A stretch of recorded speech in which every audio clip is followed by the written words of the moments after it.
Hi everyone, my name is Simone Robinson and I worked with Diego and Pat on our final project for the Data 350 course studying socioeconomic status and health outcomes in the United States. So to start with a little bit of intro and background into the dataset we used the National Health and Nutrition Examination Survey, or the NHANES dataset, which is a nationally representative survey collecting health, demographic, and socioeconomic information on U.S. residents. It's conducted annually with approximately 5,000 participants using multi-stage probability sampling and combines interviews, physical exams, and lab tests. It's also widely used to monitor national health trends and inform public health policy.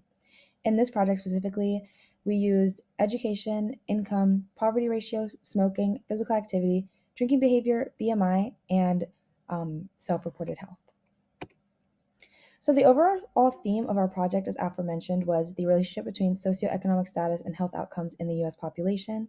And our motivation behind this was just to see how social and economic inequalities can translate into health differences and hopefully inform future strategies that promote health equity and health outcomes across diverse populations, as we've discovered that the background of an individual can severely influence their health outcomes.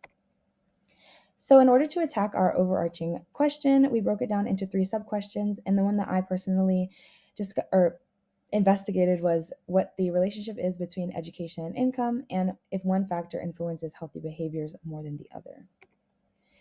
So to start off, this plot shows how household income varies across different education levels in the NHANES raw dataset. Each box represents the distribution of income within an education group, so we can see median, spread, and presence of outliers. Across the x-axis, we move from the lowest to the highest education groups, and you can see a clear upward trend that as education increases, both median and upper range income increase significantly. And the red dashed line here represents the federal poverty line, which was adjusted and scaled for the years that this data set represents and sits at 23,310 US dollars. And it gives us a reference point for comparing economic vulnerability across groups. The red dots represent the average poverty ratio for each education level, and a poverty ratio below 1 means that the household is below the poverty line, and above 1 means that they're above it. And here it's been scaled to sit visually on the income axis.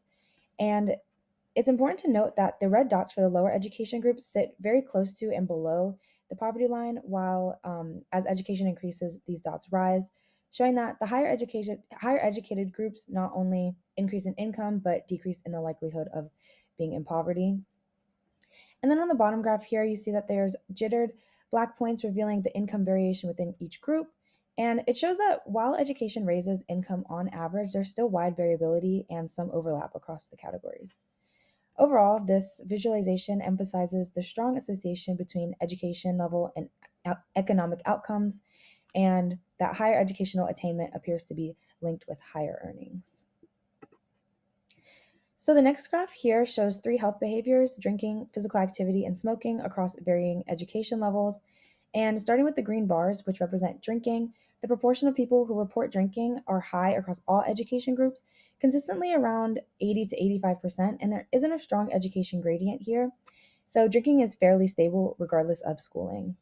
The blue bars here represent physical activity, and here we do end up seeing a gradient that individuals with higher education levels are more likely to be physically active, and the lowest activity levels appear in the 8th grade and the 9th through 11th grade groups, while the highest are among college graduates. The red bars show smoking, and this is where the education differences are most pronounced. Smoking rates are highest among people with less than a high school education, and they drop steadily as education increases. College graduates report the lowest smoking prevalence by a substantial margin. The small black error bars at the top of each bar represent the standard error, so it shows how precise each estimate is, and since most of these are quite small, these proportions are estimated with relatively high confidence. Taken together, these figures suggest that higher education is strongly associated with healthier behaviors, more physical activity, less smoking, but drinking behavior still remains relatively consistent across groups.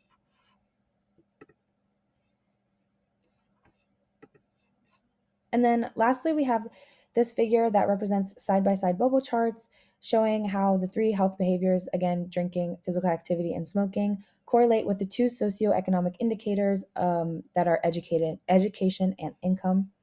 Each bubble represents a behavior with its position showing the strength and direction of each correlation, and the size reflecting the magnitude. So on the left-hand side, we have a correlation chart with education and health behaviors. And we can see how education level correlates with each behavior. So physical activity shows the strongest positive correlation with education at an R value of 0.23. And the p-value is extremely, extremely low. I believe that's 10 to the negative 57. So this indicates high statistical significance. Furthermore, smoking has a negative correlation with an R value of negative 0.13, meaning that individuals with higher education levels are much less likely to smoke. But drinking shows a relatively weak positive correlation with the R value of 0.1, but still statistically significant with the really, really tiny p value. So this suggests that higher education is associated with healthier behaviors overall, um, including more physical activity and less smoking, but drinking increases slightly with education, which could just reflect cultural or social patterns rather than health risk. As there is a big like drinking culture as like you move through college, so that could definitely have something to do with it. On the right-hand side here, we do see a correlation chart with income. So there are some similar patterns as with education.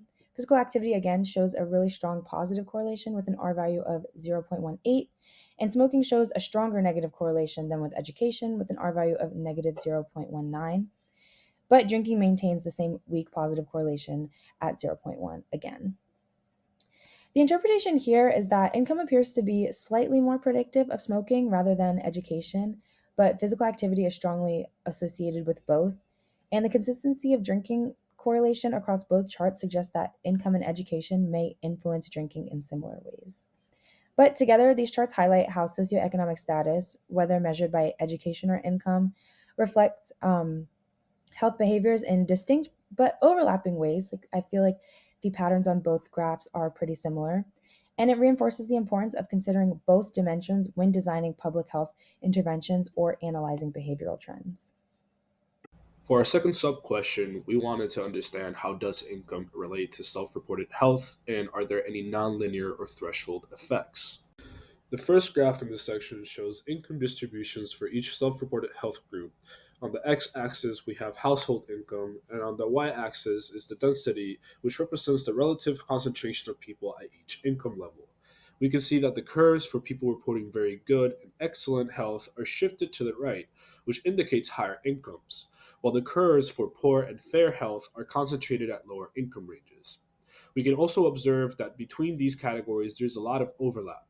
This serves to remind us that the income might not be the only factor that determines self reported health. Still, this visualization helps us show that on average, people with better health live in higher income households, linking economic advantage to better health. For the second graph, we take the same variables from the density plot and look at them in a different way.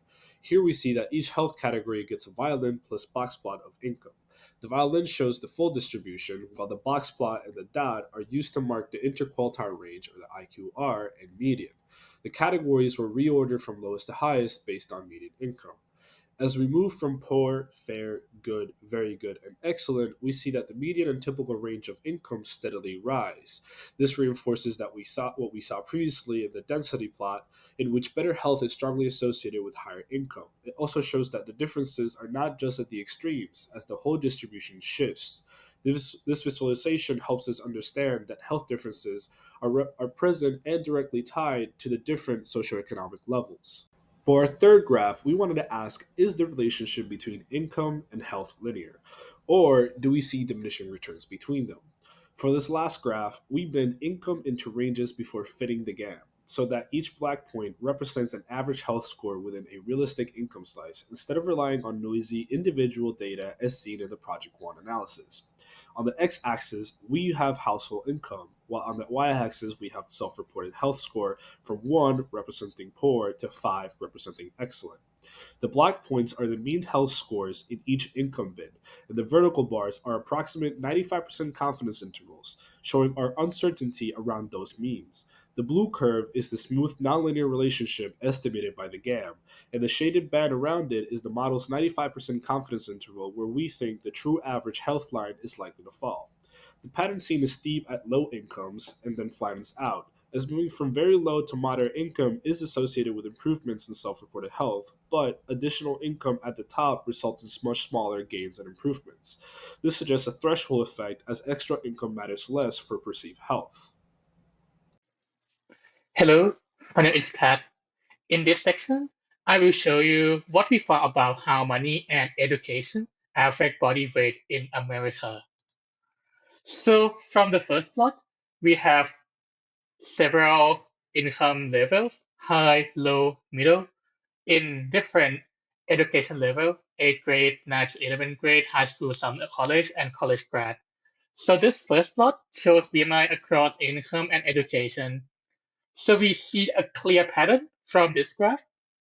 In every education group, lower income means higher BMI. But education also matters as well. Within each income level, more education means lower BMI. So when we focus on the gender, from the graph we have the pink or red one as the female and the blue one as the male. From this plot, we found something from gender difference. For women, higher income links to lower BMI. As you can see, it reduced from 30.5 to 29.9 and to 28.1 when we increase our income, which is what we expect. However, for men, we found something oppositely, as higher income links to higher BMI as it increased from 27.7 to 28.8 and to 28.9 when income increased. So what we notice is that money affects men and women differently. And lastly, for this third plot, it isolates education's role. Holding income constant, more education still means lower BMI across all financial levels. Education provides protection independent of income. So the story is there. Income creates health barrier. These barriers differ by gender and education offers a path to both. Public health needs strategies that address economic inequalities, recognize gender differences, and invest in education all at once. To conclude this project, our analysis shows education and income shape health in distinct ways. Education provides consistent protection. It reduces smoking, increases exercise, and lowers BMI benefits that hold across all income levels. Income matters most for moving people out of poverty, where health improvements are largest. But its effect on BMI differs by gender. Women with higher income have lower BMI, while men with higher income have higher BMI. Health behavior show complexity, more education and income mean less smoking and more exercise, but also slightly more drinking.